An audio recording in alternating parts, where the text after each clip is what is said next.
Olá, meu nome é Altiel, como vocês já sabem, eu tenho 27 anos, moro em São Paulo, capital, faço conteúdo autônomo, me reconheço como uma pessoa não binária desde 2018, 2018. Eu atendo principalmente pelo conjunto de linguagem sem artigo, pronome elu e final de palavra com e. Uhum. Se tiver dificuldade com neolinguagem, eu aceito ser tratada por a, ela, a.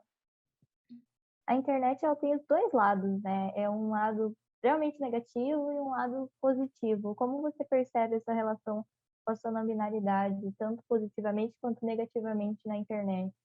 Sim, a internet sim é bem tóxica, com grupos marginalizados em geral, grupos minorizados. A não binaridade é uma coisa que esteve entrando em pauta recentemente. Acho que foi ano passado mais que a questão da neolinguagem explodiu bastante. Então, era ataque o tempo todo, para todo lado, contra muita gente. Meus perfis são um pouco mais protegidos, apesar de serem ainda públicos, então eu meio que não lidei com muita merda. Mas ataques é uma possibilidade a todo momento, ainda mais quando você tem um perfil aberto, é uma coisa com a qual a gente tem que estar preparado também para lidar. Eu recomendo não ficar discutindo, eu recomendo só bloquear mesmo. Esse é o lado negativo da internet, sim, porque a internet deixa as pessoas mais legitimadas a falar a merda que elas querem, atacar quem elas quiserem, a hora que elas quiserem, por quaisquer motivos, às vezes sem motivo nenhum. Então, eu recebi pouquíssimos ataques com relação à não binaridade. Eu já recebi mais em relação a outros aspectos meus, mas a não binaridade é uma coisa que eu não sei se foi sorte ou se foi por um acaso, mas eu não recebi tantos ataques assim. Mas eu também eu não fico procurando briga. Eu prefiro focar na produção de conteúdo, tentar furar um pouco as bolhas e, sabe, espalhar informação e conhecimento. Eu prefiro focar mais nisso do que comentários de ódio. Então, eu acredito que o lado mais positivo seja esse, a troca de informação e você conhecer pessoas. É a mesma coisa que a comunidade no geral sente, é aquela sensação de não estar sozinho. Agora a gente entra nessas redes mainstream, né, populares, e tem um monte de jovem, adulto, adolescente, dizendo não binária, não binária, não binário, um conjunto de linguagem, falando sua sexualidade, fazendo uma postagem sobre si, sobre seus vezes de gênero, falando abertamente sobre o negócio. Isso é muito bom. Saber um pouquinho dessa relação com a comunidade LGBT, da sua experiência, e também com as outras pessoas não binárias. Como é esse relacionamento das pessoas não binárias entre si e com o resto da comunidade? Uma parte da comunidade parece que está um pouco mais aberta à questão de entender as pessoas não binárias e conforme as discussões vão avançando, eu acredito que o negócio vai dando uma melhorada. Bom, eu vou dizer, em comparação a 2016, 2017, 2018, 2019, de 2020 para cá, eu vi muita aderência, por exemplo, à neolinguagem e pessoas citando pessoas não binárias, é, abordando essas questões, falando da possibilidade de sexualidades englobarem pessoas não binárias também. Então, é um negócio que está avançando numa parte da comunidade. Eu acredito que essa parte da comunidade possa ser, sim, uma maioria. É porque, se for uma parte mais politizada da comunidade, provavelmente ela vai estar mais aberta à diversidade, ela vai estar mais por dentro das questões, das implicações políticas, das discussões de gênero, então não tem por que não aceitar esse grupo, porque está tudo dentro e quando você entende melhor todos esses assuntos, você vai vendo que a comunidade toda está sendo atingida por sistemas opressivos, então não faz sentido ficar se fragmentando porque está todo mundo sendo alvo da mesma coisa.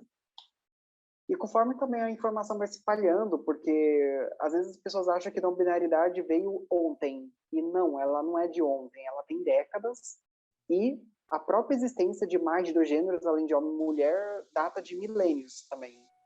Então, são questões que precisam ser trazidas também, mostrar que isso não é novidade. Mas mesmo que fosse novidade também, ainda deveria ser respeitada. Mas não é novidade, só reiterando. E tem uma outra parte da comunidade, que eu acredito que é a parte mais alienada e despolitizada, e também um tanto reacionária, e reacionária no pior sentido possível, beirando a um conservadorismo e a um direitismo, inclusive, que, sim, quer atacar, não quer aceitar outras letras depois do T, fazem uma série de discursos problemáticos, enfim, é uma outra parte da comunidade.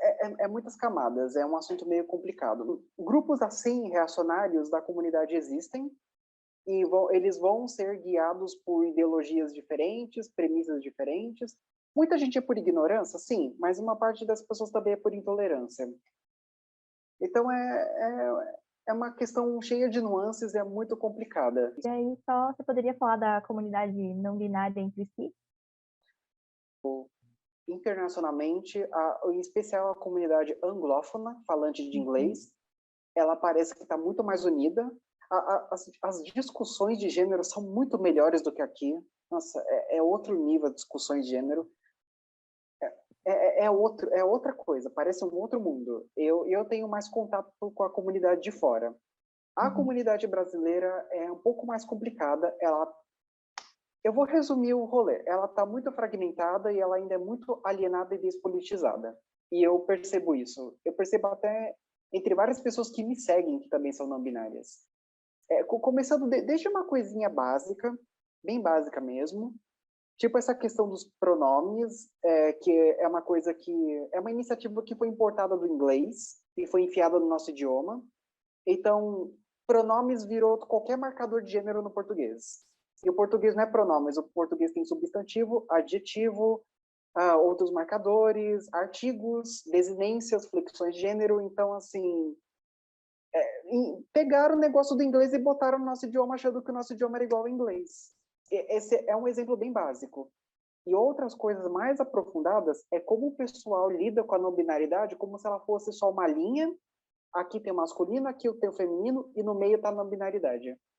Então, e tipo, tá, posso falar por mim. Eu não sou só uma coisa que tá no meio de um masculino e um feminino, sabe? Eu sou muito mais do que isso. As discussões mostram o quanto a informação aqui é precária, o quanto o aprofundamento das discussões de gênero também é uma coisa muito superficial ainda. Essa falta de profundidade nas discussões de gênero é muito sintomático da própria colonialidade de gênero mesmo, né? As pessoas pensam que estão super transgredindo a colonialidade de gênero quando fala que no meio do masculino e feminino está um não binário, mas não. Você continua reforçando que existe um polo e a gente é o meio. Então a gente não é nem uma coisa íntegra. Só os polos são íntegros. A gente é uma mistura dos polos. A gente existe dependente dos polos. E não é como se o que está no meio fosse, sabe, uma coisa tão como posso dizer, tão original assim, porque ainda está pegando referências da sociedade e vivendo baseado nelas. E não binaridade é um rompimento de tudo isso. E muita gente não binária não entendeu isso.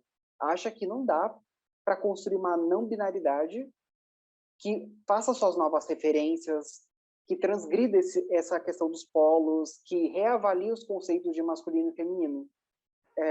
Não tem como discutir essa questão de gênero sem falar de raça e sem falar de colonialismo. E a maior parte da comunidade não binária não me parece que está inteirada nessas discussões. Isso é bem complicado. Eu vejo aí um monte de figura famosinha, que às vezes tem uns posicionamentos muito esquisitos sobre neolinguagem, que não aprofundam o discurso além de respeito o pronome das pessoas, respeito o gênero. Tá, legal, valeu, legal, mas tem mais a falar do que isso, tem muito mais a dizer do que isso. A comunidade não binária, eu diria que ela briga bastante entre si, por muita picuinha, muita.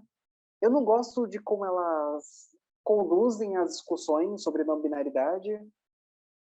Tem muito conteúdo aí, tem muito conteúdo, mas acho a maioria muito superficial também. Eu acho que é uma comunidade que ainda está muito fragmentada, não está suficientemente politizada, não está nem perto de estar tão politizada assim. É uma comunidade que parece que está vivendo num próprio mundinho, e quando a pessoa se prende na sua bolha virtual, na sua bolha queer virtual, todo mundo respeita a sua linguagem, todo mundo fala a mesma coisa, todo mundo concorda com todo mundo, mas, assim, quando ela sai dessa bolha e vai para outras, ou vai para a sociedade, é uma coisa diferente. Eu já entrei em vários grupos e já me frustrei com todos eles, praticamente, porque as pessoas não se movimentam. Elas formam um grupo, elas não querem conversar, elas estão sempre mal demais. elas estão sempre criando picuinhas entre si, elas não aguentam ouvir várias perspectivas diferentes da delas, e aí esses grupos sempre acabam se desmantelando em algum momento. Eu estou em um que está aguentando até agora, que é a Articulação Brasileira Não Binária. A articulação tem uma boa proposta e ela está indo bem. É um grupo que está indo bem até agora. É o único grupo que eu estou botando fé no momento. Outros grupos é complicado. Eles sempre acabam caindo nessa coisa muito superficial de ou apenas socialização, e sem questão política, sem consciência política, ou eles acabam se desfazendo porque as pessoas brigam entre si, discutem, elas estão sempre muito mal, elas nunca podem se mobilizar, elas nunca podem fazer nada. Então, assim, é meio complicado o negócio. Eu acho que o negócio está indo, mas está indo com um número bem pequenininho de pessoas, e eu estou entre elas. Infelizmente, eu estou assumindo esse karma. E é isso. Está indo o negócio, mas a comunidade, a maior parte, eu ainda acho que está tragicômica. É isso que eu diria. Uhum. A gente está indo. Está trazendo discussões, compartilhando conteúdo. O que está faltando melhorar no grupo mesmo é as nossas discussões em relação a certos conceitos e entrar nos consensos de como descrever certas coisas. Teve um momento que entrou numa discussão se a gente usava a palavra exorsexismo, que é a mesma que eu uso para falar discriminação não binária, e falar binarismo de gênero ou discriminação contra pessoas não binárias. É uma discussão que eu fiquei com preguiça, mas assim, um dos argumentos contra exorsexismo, só para você ter ideia, ninguém vai saber o que é essa palavra. Tá, ninguém nunca vai saber o que é palavra nenhuma se ninguém começar a usar. É assim que termos são espalhados, usando. Então, assim, tem gente lá nesse nível de mentalidade. Uma mentalidade um tanto reacionária com novos termos. E eu lido tanto com a minha bolha principal, quanto com o meu conteúdo, com termos muito novos. E são termos que geralmente eu pego da anglosfera mesmo. Porque a anglosfera está com discussões muito mais avançadas que a gente aqui na porra do Brasil. Então eu pego essas ideias, eu pego esses conceitos, eu pego essas definições e trago para o meu conteúdo. E muita gente aqui não gosta. Mas paciência. Paciência, vou continuar fazendo do mesmo jeito. E o meu conteúdo realmente é bem diferenciado mesmo. Bem mesmo, eu reconheço isso. E a intenção é ter um conteúdo mais aprofundado e que aborde mais a complexidade das coisas.